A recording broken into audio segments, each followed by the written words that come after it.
বিএনপির চেয়ারপারসন ও সাবেক প্রধানমন্ত্রী খালেদা জিয়াকে রাজধানীর শেরেবাংলা নগরের জিয়া উদ্যানে তার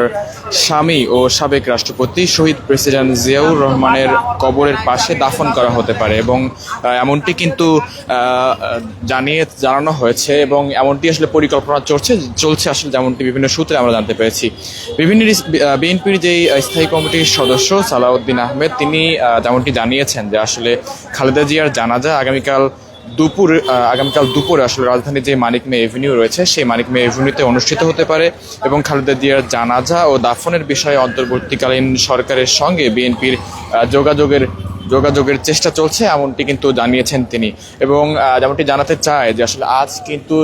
যখন পুরো রাজধানী যখন ঘুমিয়েছিল, পুরো দেশবাসী যখন ঘুমিয়েছিল, ঠিক ভোর 6টা নাগাদ কিন্তু রাজধানীর যে এভার কেয়ার হাসপাতাল, সেই এভার কেয়ার হাসপাতালে শেষ নিঃশ্বাস ত্যাগ করেছেন বিএনপির চেয়ারপারসন এবং সাবেক 3বারের প্রধানমন্ত্রী বেগম খালেদা জিয়া দীর্ঘদিন ধরে নানা অসুস্থতার মধ্যে দিয়ে দিন পার করছিলেন। চলতি বছরের যে 7ই জানুয়ারি লন্ডনে খালেদা জিয়াকে উন্নত চিকিৎসার জন্য কিন্তু নেওয়া হয়েছিল এবং তার স্বাস্থ্যের অনেকটা উন্নতিও হয়েছিল। তবে নানা রোগের জটিলতা ও শরীর মনের যে ধকল তিনি সহ্য করতে পারেনি, যার কারণে তিনি দুর্বল হয়ে পড়ছিলেন। বয়সও কিন্তু ছিল প্রতিকূল, যার কারণে আমরা দেখেছিলাম তিনি কিন্তু প্রায় অসুস্থ হয়ে পড়ছিলেন এবং তিনি মাঝেই কিন্তু এই যে এভার কেয়ার হাসপাতাল সেখানে এসে চেক আপ করাতেন। এবং আমরা যেমনটি দেখেছিলাম যে আসলে পরবর্তীতে কিন্তু তাকে লন্ডনে নেওয়া হয়েছিল, সেখানে কিন্তু তিনি দীর্ঘ 4 মাস চিকিৎসাও নিয়েছিলেন এবং চিকিৎসা নিয়ে দেশে ফিরেছিলেন। এবং গত শেষ নাগাদ কিন্তু আমরা দেখেছিলাম যে গত 23 নভেম্বর তার যখন শারীরিক অবস্থার অবনতি হয় তখন তাকে রাজধানীর যে এভার কেয়ার হাসপাতাল সেখানে তাকে ভর্তি করা হয় এবং তার শারীরিক অবস্থার আরেকটু অবনতি হলে পরবর্তীতে তাকে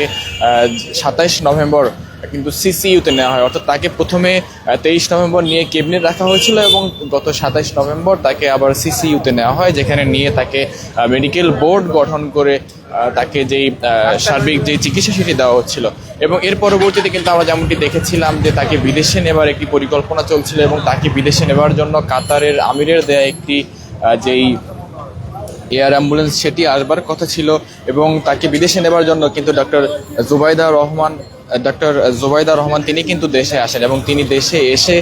তাকে কিন্তু লন্ডনে নেওয়ার যে কথা ছিল সেটি কিন্তু চলছিল। এবং পরবর্তীতে যেমনটি জানানো হয় যে না, তাকে লন্ডনে নেওয়া হবে না, তাকে দেশে রেখেই চিকিৎসা দেওয়া হবে। এবং সর্বশেষ কিন্তু আসলে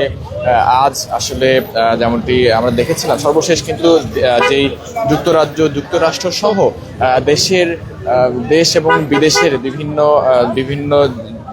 বিশেষজ্ঞ ডাক্তারের সমন্বয়ে গঠিত একটি টিম দিয়ে কিন্তু বেগম জিয়াকে চিকিৎসা দেওয়া হচ্ছিল এবং অবশেষে আজ কিন্তু আসলে যেই বেগম খালেদা জিয়াকে কিন্তু ভোর ঠিক 6টা নাগাদ কিন্তু তিনি শেষ নিঃশ্বাস ত্যাগ করেন।